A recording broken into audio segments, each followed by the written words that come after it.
بھائی نے پوچھا گلے میں کیڑا گرتا رہتا ہے، چھاتی جس کی وجہ سے رک جاتی ہے، سردیوں میں بہت مشکل پیش آتی ہے۔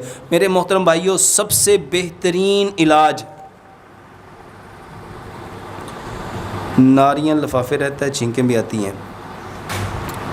میرے محترم بھائیوں، اس کا سب سے بہترین علاج لمبا سجدہ کرو، لمبا سجدہ کرو۔ یہ جو کیڑا گرتا ہے نا، کیڑا گرنے کا بہترین علاج جس کی وجہ سے چھاتی رک جاتی ہے، جو 10 طریقے پیارے پیغمبر جناب محمد صلی اللہ علیہ وآلہ وسلم نے بتائے، اس کے مطابق سجدہ کرو۔ سجدہ کرتے ہوئے آپ کا پیٹ ران کے ساتھ نہیں لگنا چاہیے، آپ کے بازو زمین کے ساتھ چپکنے نہیں چاہیے، بازو کھول کے بغل کی سفیدی نظر آنی چاہیے، بازو کے اندر سے اگر بکری کا بچہ گزرنا چاہے تو گزر سکے۔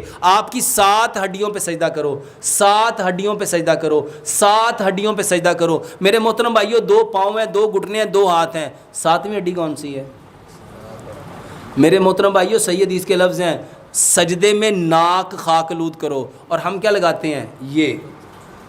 یہ لگانا ہے، اور اتنا سختی سے سجدہ کرو کہ زمین، اتنا زور سے سجدہ کرو کہ زمین کی سختی آپ کو محسوس ہو۔